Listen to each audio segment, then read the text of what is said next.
Sometimes the worst decisions begin with a girl saying yes because she can't afford to say no. The text message came at 6:14 p.m. while I was wiping down piano keys in a midtown hotel lounge that smelled like old money and expensive whiskey. One night, $5,000. Pretend to be someone's wife. I stared at the screen so long the letters started to blur together. $5,000 was 3 months of rent. $5,000 meant my younger sister wouldn't have to sleep in her car after the eviction notice became real tomorrow morning. Outside the hotel windows, Manhattan drowned beneath cold November rain. Yellow taxi lights smeared across the wet streets like watercolor paint. My fingertips ached from playing background music for rich strangers who never looked at me long enough to remember my face. Claire, my manager, snapped from behind the bar. "You gonna daydream all night or finish your set?" I forced a smile and slid back onto the piano bench. My black dress suddenly felt too tight around my ribs. The message still glowed on my phone beside the sheet music. One night. Fake wife. Cash up front. I should have deleted it immediately. Girls like me were supposed to know better. But girls like me also weren't supposed to choose between groceries and electricity at 27 years old. By 8:40 p.m., I was standing outside the Valmont Tower on East 61st Street while rain soaked through my coat sleeves. The building rose into the clouds like something built for kings instead of ordinary people. Black SUVs lined the curb. Men in dark suits stood beneath the awning with earpieces hidden under their collars. Nobody smiled. Nobody looked relaxed. A blonde woman opened the lobby door before I could lose my nerve. "Claire Bennett?" she asked. I nodded carefully. She looked me over once, assessing, calculating. "You're prettier than the photos." Something about that made my stomach tighten. I still don't understand why he needs a fake wife. The woman pressed the elevator button. "You don't need to understand. You only need to survive tonight." The elevator climbed silently. My reflection trembled in the mirrored walls. Blonde hair pinned too quickly, nervous blue eyes, cheap heels pretending to belong in a building where every light fixture probably cost more than my student loans. The woman handed me a velvet box before the doors opened, put it on. Inside sat a diamond ring large enough to make my hand look borrowed. "This feels insane," I whispered. "It is." The penthouse doors slid apart, and suddenly every sound disappeared from my body. The room beyond looked less like an apartment and more like a private kingdom carved out above Manhattan. Floor-to-ceiling windows, gold light, marble floors reflecting the storm outside. Men in tailored black suits speaking quietly into phones. Women in silk dresses pretending not to notice the tension hanging in the air. Then I saw him. Damien Moretti stood near the windows with one hand in his pocket and the other wrapped around a crystal whiskey glass. Tall, broad shoulders beneath a charcoal suit cut perfectly against his body. Dark hair swept back neatly. Pale gray eyes colder than the rain outside. He wasn't the loudest man in the room. That was the terrifying part. Nobody needed to announce his importance. The entire room adjusted itself around him naturally. Conversation softened when he moved. Men stepped aside without being asked. Even the air felt heavier near him. The blonde woman leaned toward me. "Your husband just arrived." My pulse stumbled. Damien turned slowly. Those gray eyes landed on me like a hand around my throat. Not violent. Worse. Focused. Like he had already decided something about me before I even spoke. He crossed the room with calm, measured steps that made every security guard subtly straighten. Up close, he smelled like cedarwood, rain, and expensive cologne. His jaw carried the faint shadow of exhaustion beneath the perfect. "Claire Bennett," he said quietly. His voice was deep enough to settle directly into my chest.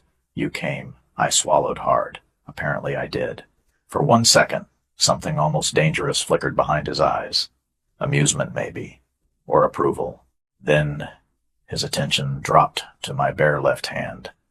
"The ring," he said softly. "Put it on." My fingers trembled as I slid the diamond onto my hand. The stone caught the chandelier light instantly. Too bright. Too real. Damien watched the ring settle against my skin without blinking. The room around us faded into distant noise. Rain tapped softly against the glass walls above Manhattan. Somewhere behind him, a man answered a phone in rushed Italian, but Damien only looked at me, at the ring, at the space beside him like he was already imagining me there permanently.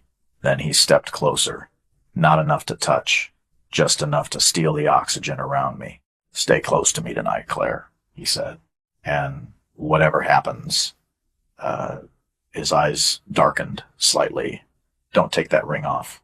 The first thing I learned about powerful men was that they never ask twice.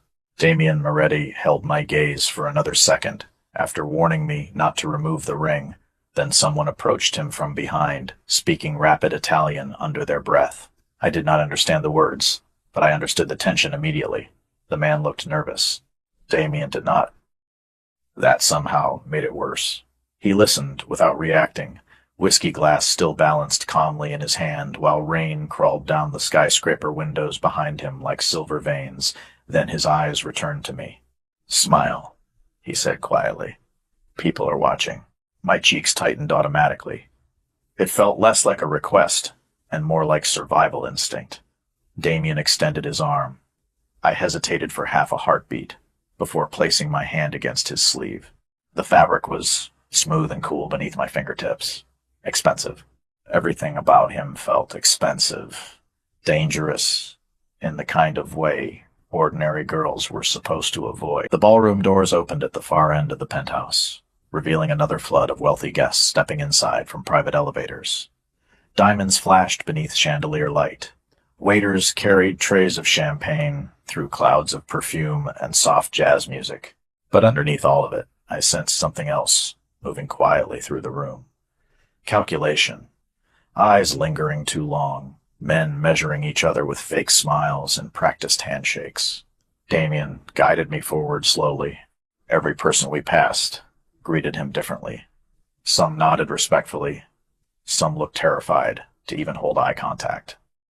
One older man kissed my hand and congratulated Damien in a voice so tense it sounded rehearsed. "You kept your marriage secret from all of us," he said carefully.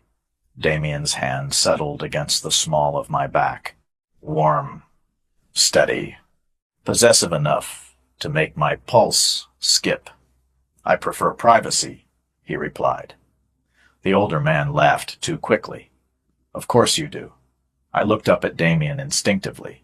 His expression never changed. Calm, gray eyes, relaxed posture. But I noticed something then. Every security guard in the room watched him constantly, not casually, carefully, like the entire night balanced on whether Damien Moretti stayed breathing until sunrise. We stopped near the center of the ballroom where a string quartet played beneath gold ceiling lights. Champagne bubbles fizzed softly around us. Somewhere below, Manhattan traffic groaned through the rain. Damien leaned slightly toward me, close enough for only me to hear him. "You are doing well. I still feel insane." One corner of his mouth almost moved.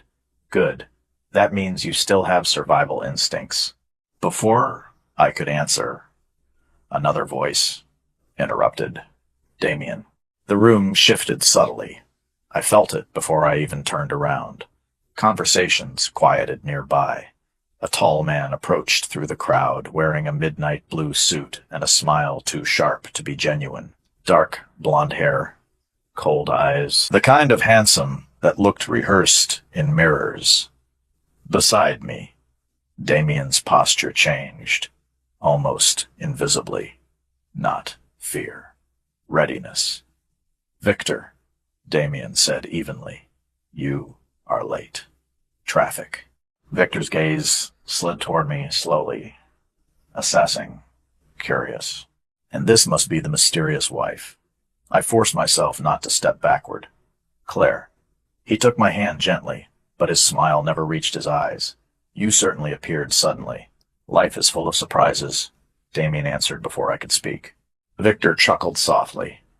Apparently, the silence stretched too long afterward. I could feel something unspoken moving between the two men like a wire pulled too tight. Rivalry, maybe. History, definitely. Then Victor looked directly at the diamond ring on my finger. Beautiful stone, he said. I am surprised. Damien finally found someone worth wearing it. Damien's hand tightened slightly against my back. Careful, just one word. Quiet, controlled. But the temperature around us seemed to drop instantly. Victor raised both hands in mock surrender. Relax. I am complimenting your wife. Wife. The word hit strangely this time. Too intimate. Too believable. Victor gave me one final smile before disappearing back into the crowd. The second he left, I released a breath I did not realize I had been holding. Who was that? I whispered. Damien took another slow sip of whiskey. Someone who enjoys testing boundaries. And did I pass? His gray eyes met mine again. For one dangerous second, the noise of the ballroom faded completely. Not everyone survives being near me, Claire. My heartbeat stumbled hard against my ribs. That is not exactly comforting. It was not meant to be. A waiter appeared beside us carrying fresh champagne. Damien traded his whiskey glass for a crystal flute before handing me the other. His fingers brushed mine briefly. Warm skin, steady hands, controlled strength. Listen carefully, he said softly without looking at me.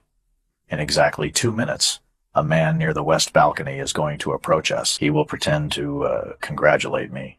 My stomach tightened instantly. Pretend? Yes. Damien glanced toward the rain-covered skyline beyond the glass walls, and when he does, his voice lowered further. You stay close to me, no matter what happens. There are moments when your instinct starts screaming before your mind understands why.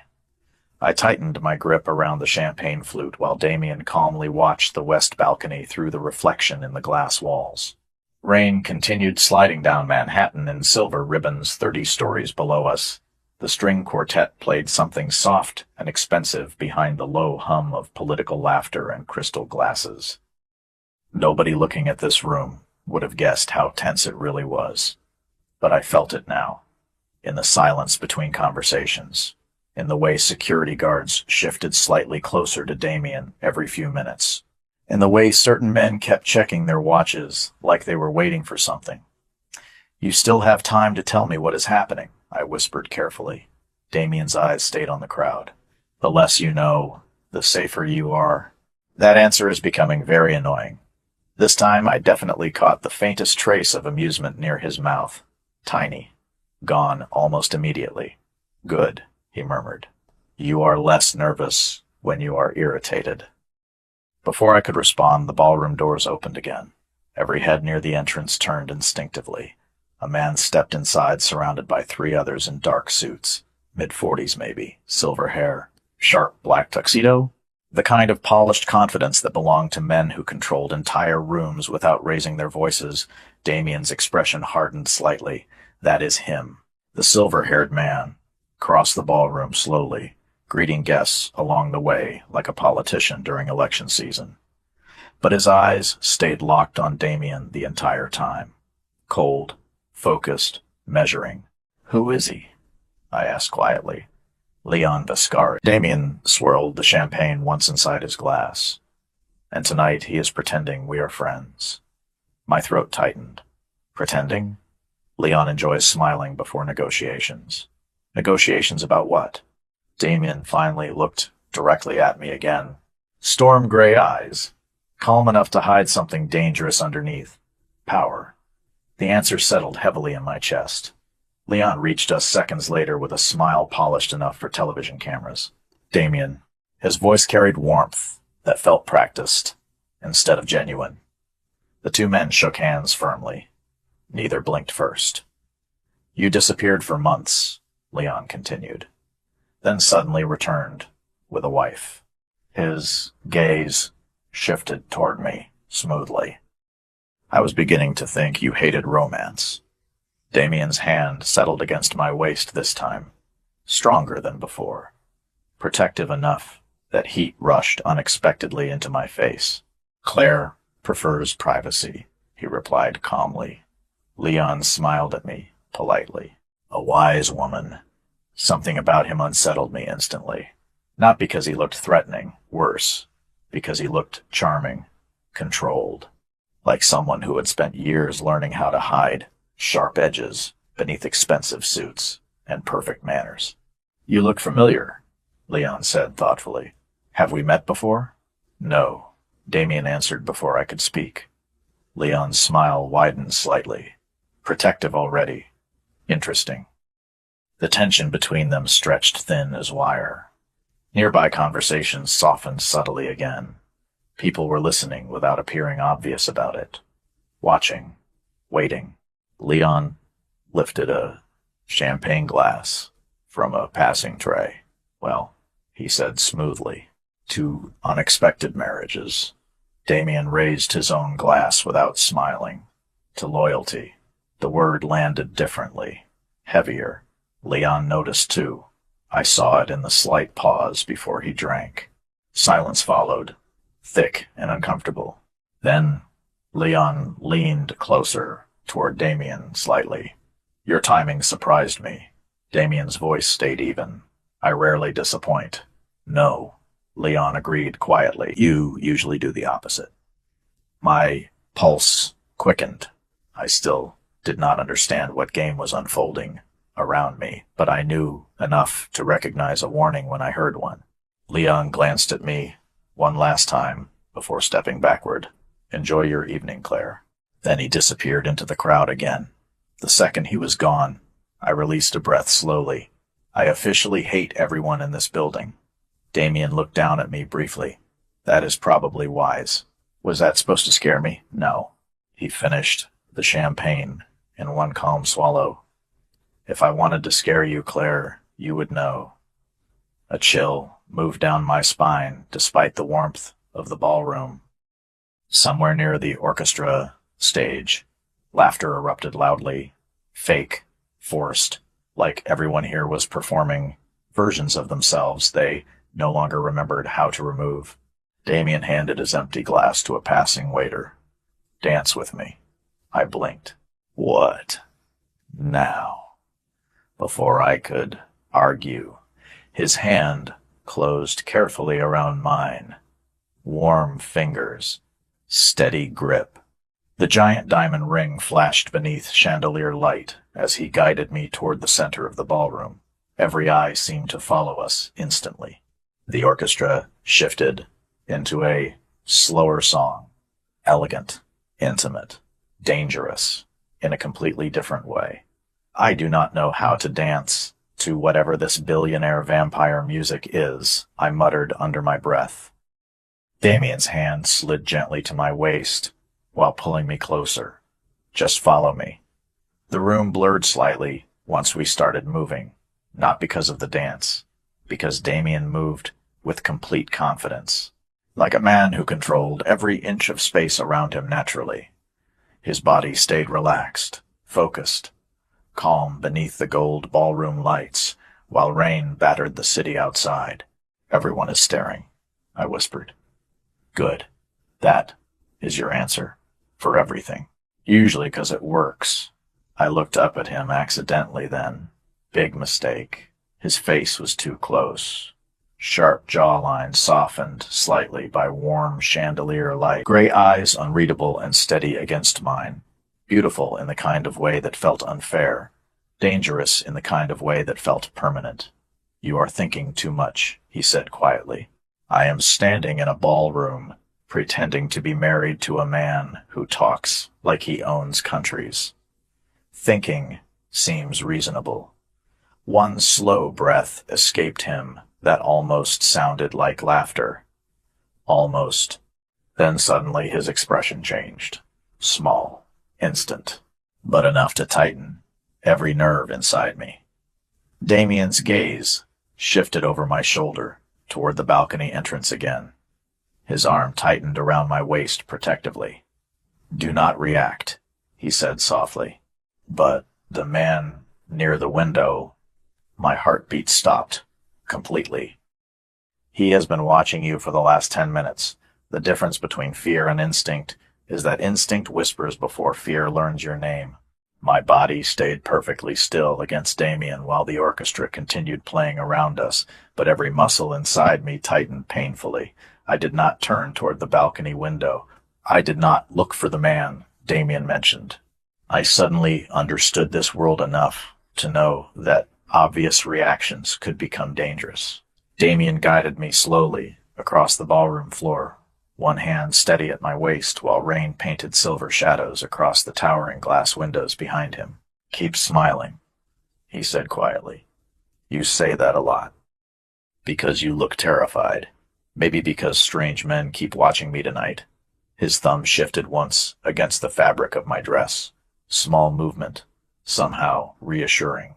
"They are not watching you," he murmured. "They are watching me through you." The answer sent cold pressure through my chest. Around us, wealthy strangers continued pretending this was a normal gala. Crystal glasses clinked softly. Politicians laughed too loudly beside marble columns. Women in designer gowns whispered behind manicured hands while security guards monitored every corner of the penthouse like silent statues. But underneath the music and expensive perfume, tension moved through the room like electricity before a storm. Damien suddenly turned us smoothly, positioning my back toward the ballroom center. Protective. Intentional. His gaze lifted over my shoulder briefly. Calculating. "What does he look like?" I whispered. "Gray suit. Near the balcony entrance." I swallowed carefully. "And why is he staring at me?" "Because he is trying to decide whether you are real." My heartbeat stumbled. "Meaning?" Damien's jaw tightened slightly. "Meaning my enemies know I do not trust easily." His eyes lowered to the ring on my hand. A wife changes things. Before I could answer, the music slowed to an ending around us. Applause scattered politely through the ballroom. Damien did not release me immediately. His hand remained against my waist 1 second longer than necessary. Warm, possessive, dangerous for reasons I did not want to examine too closely. Then his phone vibrated once inside his jacket pocket. He checked the screen briefly. Something in his expression darkened. "We are leaving the ballroom for 10 minutes. "What?" "Smile," he reminded softly. "And, stay close again. Stay close." Like the words meant more than physical distance. Damien guided me through the crowd toward a quieter hallway, lined with black and white photographs of old Manhattan. The noise from the gala softened behind us until only distant music and rainfall remained. I exhaled shakily the second we were alone. "You still have not explained anything." Damien loosened his tie slightly with one hand while scanning the hallway automatically. "That is intentional. You hired me to play your wife, not become a hostage." His eyes lifted sharply to mine. "You are not a hostage. Then why does this feel like I need permission to breathe?" Silence stretched between us, heavy, complicated. Damien stepped closer, slowly lowering his voice. "Because tonight is unstable. That is not an answer. It is the only one you are getting right now." Frustration flared hot in my chest. I should leave. The words came out stronger than I expected. Damien went completely still, not angry, worse, controlled. No, just one word, calm. Absolute. My pulse quickened immediately. "You do not get to decide that." "Actually," he said quietly, "tonight I do." Something dangerous shifted beneath the calmness in his voice then.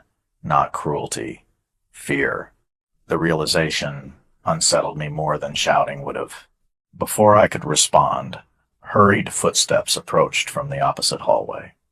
A younger man in a black suit appeared, carrying an earpiece and tablet. Late 20s, maybe. Sharp features, alert eyes. Boss, he said quickly. Leon just moved 3 of his men toward the west elevators. Damien's expression hardened instantly. How many? At least 4 additional security outside now. The younger man glanced toward me, briefly, before lowering his voice further.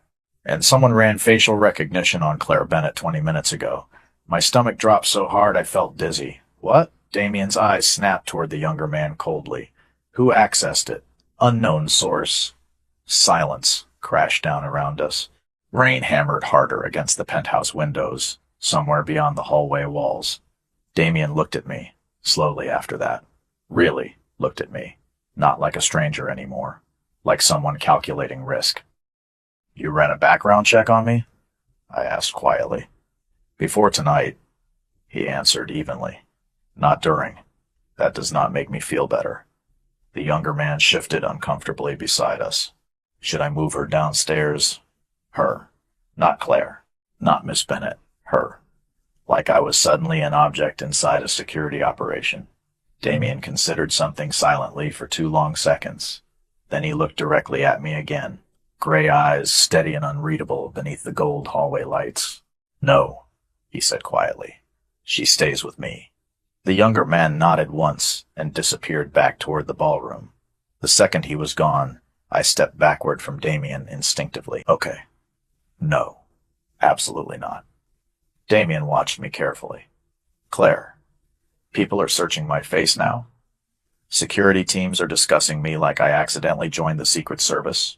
I am a piano player from Brooklyn. Lower your voice. Do not tell me what to do. His jaw tightened again. I am trying to keep you safe. From what? Finally, something cracked slightly inside his expression. Exhaustion, maybe. Or truth pressing too hard against restraint. Damien stepped closer, carefully. From the fact that someone in that ballroom believes you matter to me now. My breath caught completely. The hallway suddenly felt too quiet, too small. And do I whispered before I could stop myself. Damien looked down at me for one long, dangerous second, while thunder rolled softly beyond the glass skyline outside. Then, his eyes dropped slowly to the ring still wrapped around my finger. That, he said quietly, is becoming the problem. People think fear arrives like an explosion, but sometimes it arrives quietly, wearing a tailored suit and your name on somebody else's screen. I stared at Damien while rain trembled against the penthouse windows beyond the hallway. My heartbeat felt uneven now. Too loud inside my chest, too aware of the fact that powerful strangers were suddenly searching for information about a woman who had spent most of her life being invisible. Damien remained perfectly calm in front of me. That calmness unsettled me more than panic would have. I should go home, I said carefully. Now.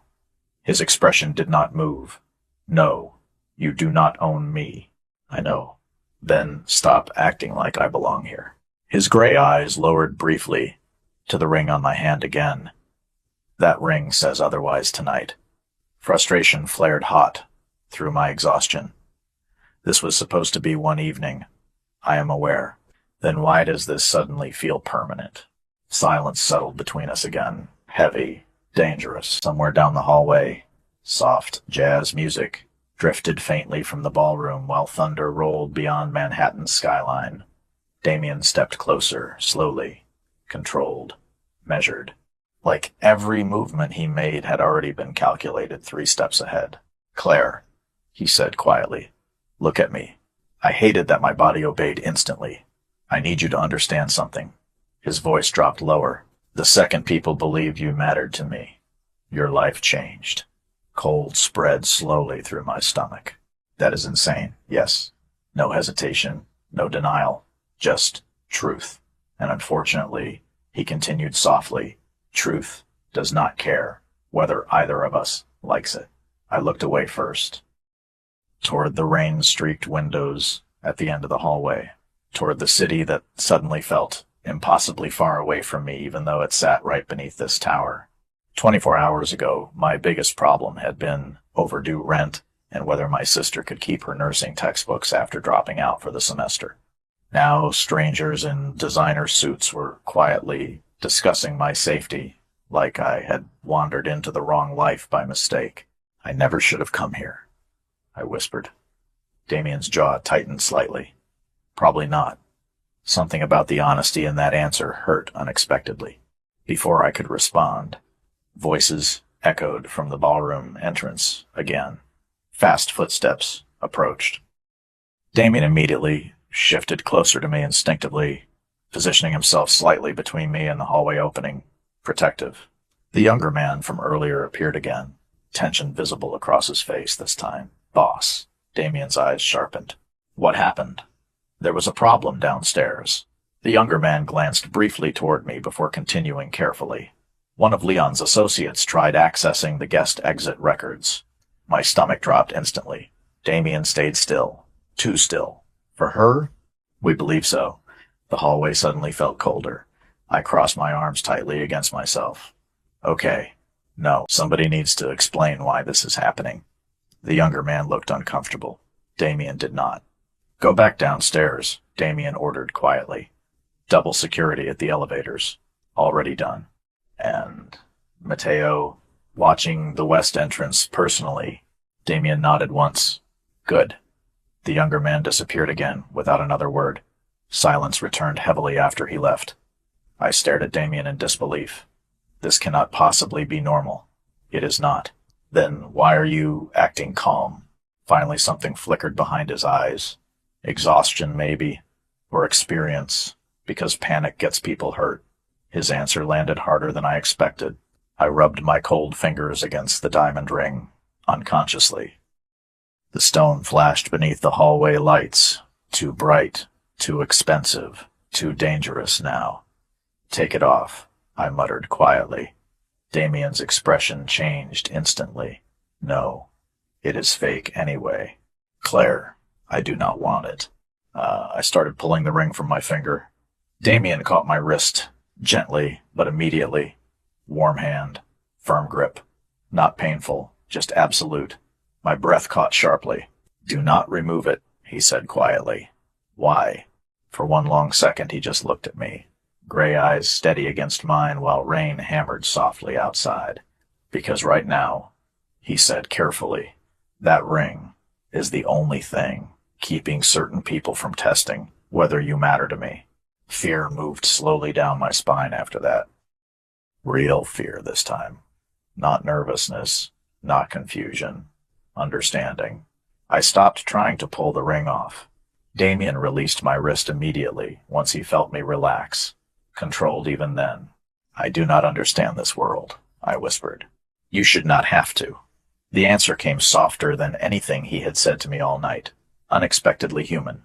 Before I could respond, the ballroom lights suddenly dimmed slightly behind us. Music softened. Applause scattered through the crowd. Damien's phone vibrated again inside his jacket. He checked the screen once, and his entire expression hardened. Every trace of softness disappeared instantly. We are leaving. My stomach tightened. Leaving where? Home. The word hit strangely. Intimate, in the worst possible way. I am not going home with you. Damien slipped the phone back into his pocket, calmly. Tonight, he said quietly, you are. The terrifying thing about powerful men is how calmly they change your life forever. I am not going anywhere with you, I repeated, but my voice sounded weaker now. Not because I was afraid of Damien, because part of me already understood I was no longer in control of tonight. Damien looked down at me steadily beneath the gold hallway lights, while thunder rolled softly outside the penthouse windows. You can argue with me in the car, he said quietly. I am not getting into your car. You are safer with me than alone right now. You keep saying that like I am supposed to trust you. Something flickered across his expression then. Fast. Almost invisible. No, he admitted softly. I expect you to fear me a little. The honesty hit harder than manipulation would have. Before I could answer, Damien's phone buzzed again. He listened silently for several seconds. After answering, his gray eyes never leaving mine. How many? He asked, calmly. Silence. No, nobody leaves through the front entrance. Another pause. Then his jaw tightened slightly. Understood. He ended the call, without another word. My stomach twisted, painfully. What happened? Damien slipped the phone into his pocket, slowly. Plans changed. That is not an answer. It is the only one you are getting until we leave this building. Frustration surged through me again. Stop talking to me like I am one of your employees. His gaze sharpened instantly. Claire, no. You hired me for one night. That is all. And tonight became complicated. That is not my fault. I know. The answer came immediately, calm, certain, somehow worse. Damien stepped closer, carefully, lowering his voice.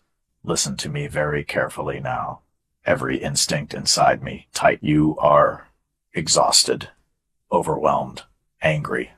I understand that. His eyes dropped briefly toward the diamond ring still wrapped around my finger.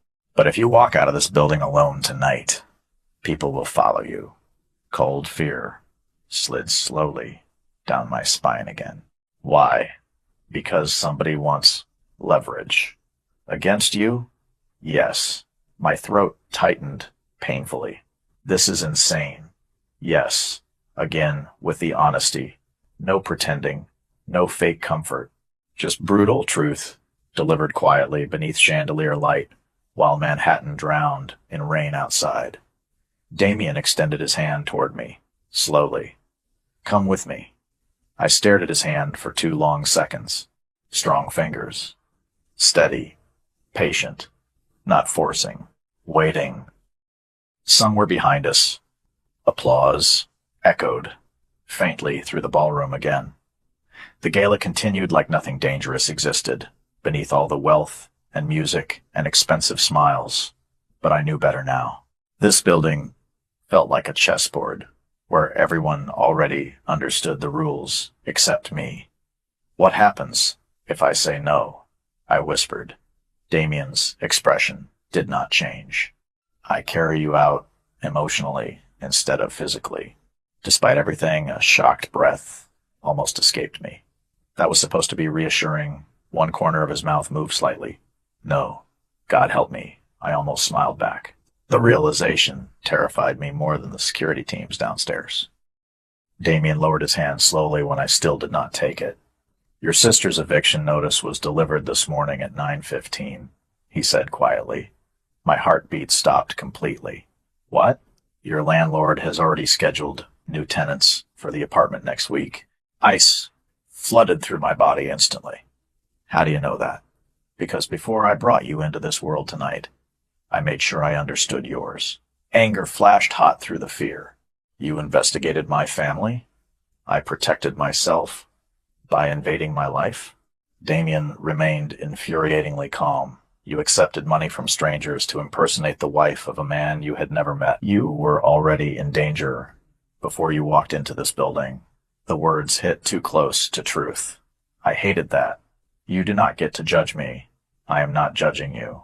His voice softened slightly. I am trying to understand why a woman like you was desperate enough to say yes. Silence stretched painfully after that.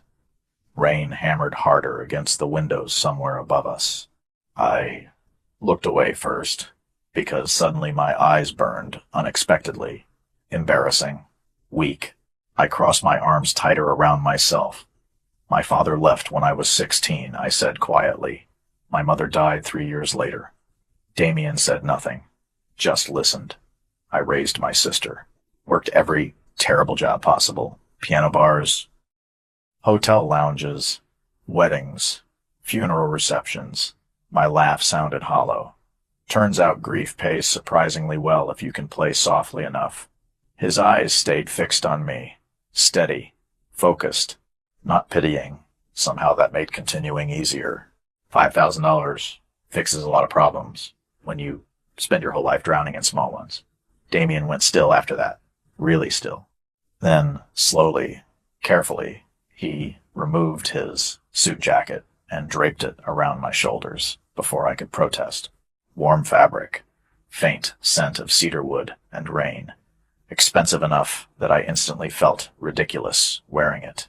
Damien, you are cold. I am fine. No, he said quietly. You are pretending to be. The words settled, painfully deep, somewhere inside my chest. Before I could answer, the hallway elevator chimed softly behind us. Both of us turned instantly. 2 additional security men stepped out first, scanning the corridor carefully before nodding once toward Damien. Then a familiar voice echoed lightly from the elevator entrance. Leaving so early? Leon Vascari stepped into the hallway, smiling politely, hands resting casually in his pockets. But his eyes landed directly on me first. Cold, interested, calculating.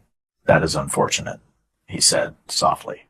I was just beginning to like your wife. Damien moved slightly closer to me immediately, protective enough that even Leon noticed.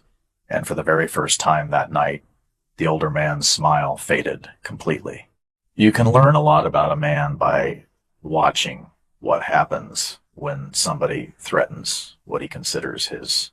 The hallway suddenly felt smaller, with Leon Vascari standing near the elevator beneath soft gold lighting and rain whispering against the skyscraper windows beyond us. His smile had disappeared completely now. So, the warmth from Damien's jacket still rested around my shoulders, but the air between the 2 men felt cold enough to freeze glass. Leon, Damien said evenly. You should still be entertaining your guests. Leon's eyes stayed on me. I was trying. His voice remained smooth, calm, dangerous, in the same polished way, expensive. Knives looked harmless until sunlight hit the blade correctly. Claire and I were becoming friends. Damien stepped slightly in front of me. Tiny movement. Completely intentional. No, he said quietly. You were not. Silence followed. Heavy. Controlled. The security men near the elevator shifted subtly, attention sharpening without either man raising their voice. Leon noticed the movement and smiled faintly again. Relax, he murmured. I came to congratulate you. You already did. And yet your wife still looks frightened. My pulse tightened instantly. Damien did not even blink. That concerns you? Everything connected to you concerns me. The words landed carefully between them like chess pieces sliding across marble. I suddenly understood something terrifying then. These men had known each other for years, maybe decades. This was not random hostility. It was history, wearing expensive suits and pretending to be civilized. Leon finally looked directly at me again. You should know, he said softly. Damien does not usually keep people close. Damien's voice hardened slightly. Enough. But Leon continued anyway. Especially not innocent people. The word innocent made something uncomfortable move through Damien's expression. Gone almost instantly. We are leaving now, Damien said quietly. Leon tilted his head slightly. Taking her home. Already? Yes. Interesting choice. Silence stretched again. Then Leon smiled one final time. Good night, Claire. I did not answer. Mostly because I could not tell whether the man was warning me or threatening me. Damien guided me toward the elevator immediately after Leon stepped aside. His hand rested lightly against my back again. Protective. Possessive. I no longer knew the difference. The elevator doors closed behind us with soft metallic silence. Finally, I exhaled shakily. That man hates you. Damien stared ahead at the descending floor numbers. Yes. Why? Because I am still alive. The answer chilled me instantly. The elevator descended in silence after that, while rain streaked across the glass walls overlooking Manhattan. Security men surrounded us quietly. Nobody spoke. Nobody relaxed. I rubbed my fingers together nervously inside Damien's oversized jacket sleeves. The diamond ring still flashed against my hand beneath the elevator lights. Too real, too heavy. Where are we going exactly? I asked softly. My house. That answer still sounds insane. Damien glanced down at me briefly. You keep saying that. Because this entire night feels like I accidentally walked into somebody else's life. His eyes held mine for one dangerous second. Maybe you did. The elevator doors opened directly into a private underground garage lined with black SUVs and polished concrete floors. Rain echoed faintly overhead somewhere beyond the structure. Men in dark suits moved quickly between vehicles, speaking low Italian into earpieces. Everything felt organized, efficient, prepared for situations normal people never imagined existed. Damien guided me toward the largest SUV waiting near the exit ramp. Matte black, armored looking, the kind of vehicle presidents probably borrowed during emergencies. One of the security men opened the rear passenger door immediately. After you, Mrs. Moretti. The fake title hit differently now, sharper somehow. Damien slid into the seat beside me moments later while 2 additional vehicles started behind us. The second the doors closed, the outside world disappeared almost completely. Silence. Leather seats. Dim lighting. The faint scent of cedar wood and rain lingering from Damien beside me. Manhattan blurred outside the tinted windows while the convoy pulled onto wet midnight streets. I folded my arms tightly. You realize this still feels like kidnapping. Damien loosened his tie slowly beside me. If it were kidnapping, your phone would already be gone. Comforting. One corner of his mouth almost moved again. Tiny. Brief. You are unusually calm for someone trapped in a Mafia convoy. I looked out at the rain-covered city lights passing outside. I think my brain gave up 3 hours ago. Silence settled between us again after that. Not uncomfortable exactly. Just heavy, with too many things neither of us understood yet. Damien finally leaned back against the leather seat with a quiet exhale. Exhaustion flickered across his face, for the first time all night. Real exhaustion, not physical. Something deeper. How long have you been doing this?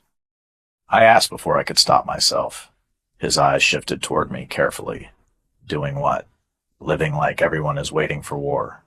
He watched me quietly for several seconds before answering, long enough to stop remembering the difference between caution and habit. The honesty surprised me again. I looked away quickly.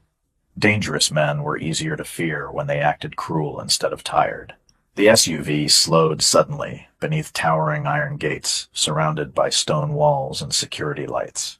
Beyond them, a massive estate emerged through the rain-dark trees overlooking the Hudson River. Warm golden windows glowed against the storm like something from another century. Not a house, a fortress, pretending to be beautiful. My breath caught softly. That is your home. Damien followed my gaze through the rain-streaked glass. Yes. The gates opened slowly before us. Silent, automatic, final. And for the first time that night, real fear settled fully into my chest when I realized something horrible. I did not know how long Damien Moretti planned to keep me there. Some houses are built to feel welcoming. Damien Moretti's house was built to remind the world nobody entered without permission. The black SUV rolled slowly through the massive iron gates while rain swept across the windshield in silver waves. My heartbeat felt strangely quiet now. Maybe because fear had exhausted itself hours ago. Maybe because my brain still refused to accept this night was real. The estate stretched across the cliffs, overlooking the Hudson like something hidden from ordinary people on purpose. Stone walls, endless dark windows glowing gold against the storm. Private security, moving beneath umbrellas near the entrance. Everything about the property whispered the same message clearly. Untouchable. The SUV stopped beneath a covered driveway lined with marble pillars. One of Damien's men opened the door immediately. Cold, rain-scented air drifted inside. Welcome home, boss. Home, again with that word. Damien stepped out first, before turning slightly toward me. Careful. I stared at his extended hand for 1 second before finally taking it. Warm fingers closed around mine gently while I stepped onto the wet stone driveway in borrowed heels and a fake wedding ring worth more than my entire life. Somewhere in Brooklyn, my apartment ceiling still leaked, every time it rained. Here, even the storm sounded expensive. The front doors opened before we reached them.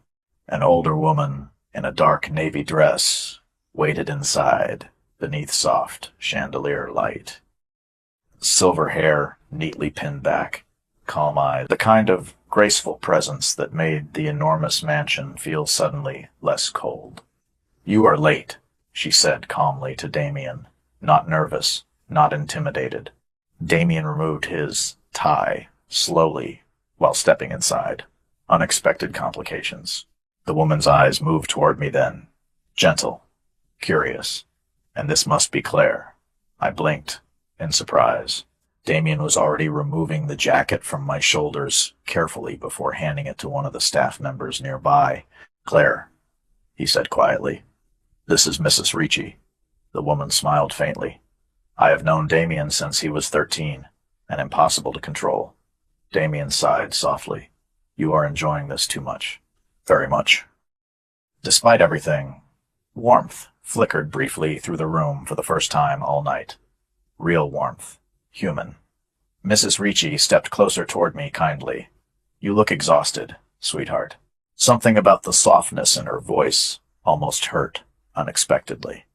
I had spent the entire night surrounded by calculated conversations and dangerous men. Kindness suddenly felt disorienting.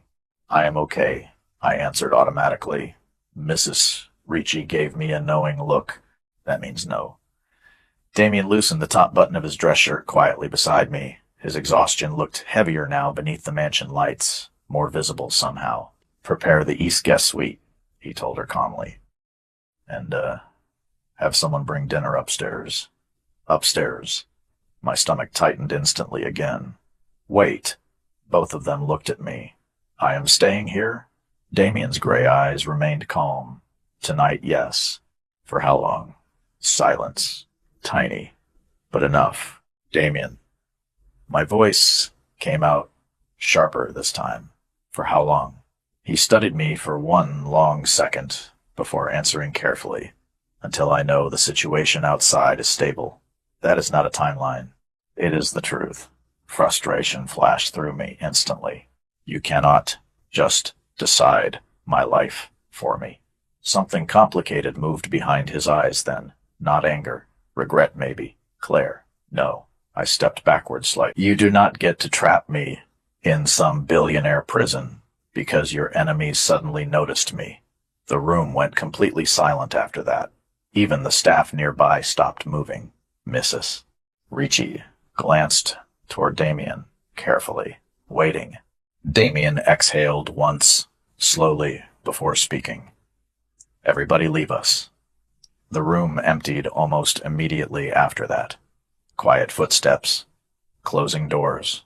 Then, suddenly, it was just me and Damien, standing beneath cathedral ceilings, while rain hammered softly against the giant windows overlooking the river. He looked tired now, truly tired. The kind of exhaustion no amount of sleep fixes. "You think I want this?" he asked quietly. "I think you are used to controlling everything." "Not everything." His eyes dropped briefly toward me. Dangerous mistake, because suddenly the silence between us felt too personal. "You barely know me," I whispered. "Exactly." The answer surprised me. Damien walked toward the massive fireplace slowly, loosening his cufflinks with practiced movements. "If this were only about me," he said quietly, "I would have let you leave hours ago." I folded my arms tightly. "Then what is it about?" He stared into the fire for a moment before answering. "Patterns." That sounds terrifying. One corner of his mouth almost moved again. Probably because it is. He removed his watch carefully and placed it on the marble table beside the fireplace. Expensive, silver, heavy, precise, like everything else about him. "Men like Leon look for weaknesses," he continued quietly. "Pressure points. Anything unexpected." His eyes lifted toward me again. "And tonight," silence stretched heavily. "Tonight, you became one." The words settled deep in my chest. I hated how calm he sounded saying them. like danger was simply weather he learned to live inside years ago. "I never asked for any of this," I whispered. "I know." "Then why does it feel like I am paying for it?" Damien went still after that. Then slowly, carefully, he crossed the room toward me again, until only inches separated us beneath the warm mansion lights. His voice lowered, softer now, more dangerous because of it. "Because somebody looked at you tonight," he said quietly, "and realized I cared whether you walked out alive." My breath caught completely. Damien's gaze held mine 1 second too long before he stepped back again. "That," he said softly, "is what changed everything. The worst part about dangerous men is not the fear they create. It is how safe they make you feel 5 minutes before ruining your ability to think clearly." I stood frozen beneath the massive chandelier while Damien's words settled heavily inside my chest. "Somebody realized I cared whether you walked out alive." The sentence repeated itself over and over in my mind, like thunder rolling through empty rooms. Damien looked away first, toward the rain-covered windows, overlooking the Hudson River, toward the darkness outside where security lights cut through the storm in sharp white lines. I suddenly noticed how quiet the mansion felt compared to the gala. No orchestra, no forced laughter, no fake conversations hiding tension underneath. Just rain, firelight, and a man standing too close to me while pretending not to care that he already changed my life. "You barely know me," I whispered again. Damien rested one hand against the marble fireplace slowly. "That has not stopped me before. That is somehow not comforting." A tired breath escaped him that almost sounded like a laugh. Almost. The fire reflected gold across his face now, softening the hard lines that had looked almost untouchable at the gala. Without the crowded ballroom and expensive performance surrounding him, Damien suddenly looked less like a king and more like a man carrying too much weight for too many years. That realization unsettled me in ways fear never could. "You should sleep," he said quietly after a moment. "I do not think I can. You will eventually. You sound experienced." His eyes shifted toward me carefully.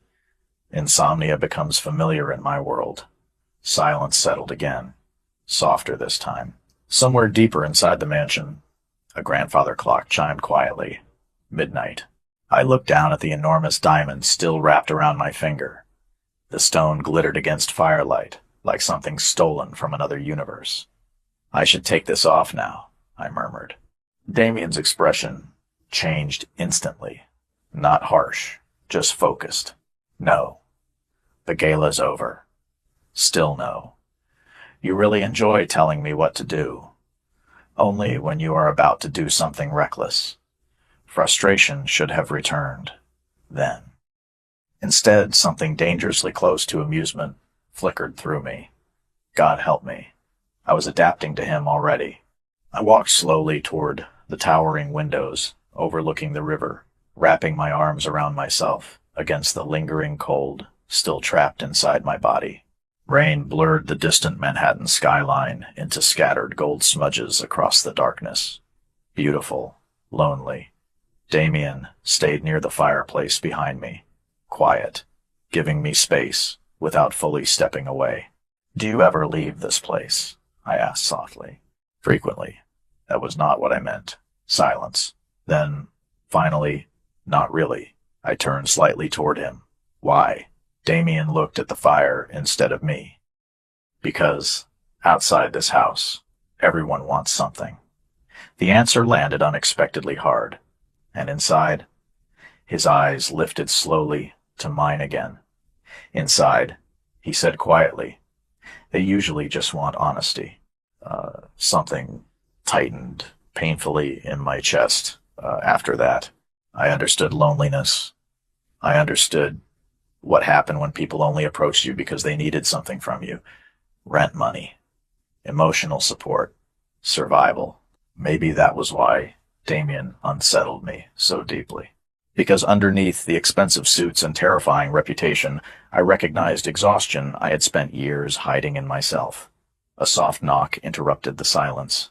Mrs. Ricci entered carrying a silver tray with soup, tea, and fresh bread. Warm steam curled gently through the room. "You both look terrible," she announced calmly. Damien sighed quietly. "Good evening to you, too." She ignored him completely while setting the tray near the fireplace. "Claire, eat something before you collapse. I am okay." That sentence should be illegal at this point. I blinked in surprise before laughing softly, despite myself. Mrs. Ricci smiled faintly. "There. Much better." Damien watched the interaction silently from across the room. Something unreadable moved behind his gray eyes again. "You are smiling," he observed quietly. I looked at him carefully. Apparently, I still remember how the answer hit something inside him, visibly. Tiny, fast, but real. Mrs. Ricci noticed too, because her expression softened for one brief second before she moved toward the door again. "The E-suite is ready," she informed Damien calmly. Then she paused, near me. "And sweetheart?" "Yes."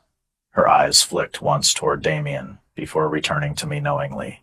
"He looks frightening when he cares about somebody. Do not let that confuse you." Then she disappeared before either of us could answer. Silence crashed into the room. Afterward, I stared at the closed door, in shock. Damien rubbed one hand slowly across the back of his neck. "Ignore her." "Can I?" "Preferably. I should have stepped away then. Should have remembered who he was, what this world was. But exhaustion and firelight and rain have dangerous ways of making lonely people honest. You know what scares me most about tonight?" I asked quietly. Damien watched me carefully. "What?" I swallowed hard before answering. "Not your enemies." His expression sharpened slightly. "Then what?" My heartbeat stumbled painfully against my ribs. "The fact that part of me feels safer standing here with you than anywhere else." The room went completely still after that. Firelight flickered softly across Damien's face, while thunder rolled beyond the river outside. He looked at me for one long, dangerous second. Then, slowly, carefully, he crossed the room until only inches separated us again. Close enough that I could smell cedarwood and rain on his skin. Close enough that breathing suddenly felt complicated. Damien lowered his voice, almost to a whisper. "Claire." My name sounded different when he said it softly. Worse, more dangerous. His eyes dropped briefly toward my mouth before returning immediately to my eyes again. Controlled. Always controlled. "That," he said quietly, "is exactly what should scare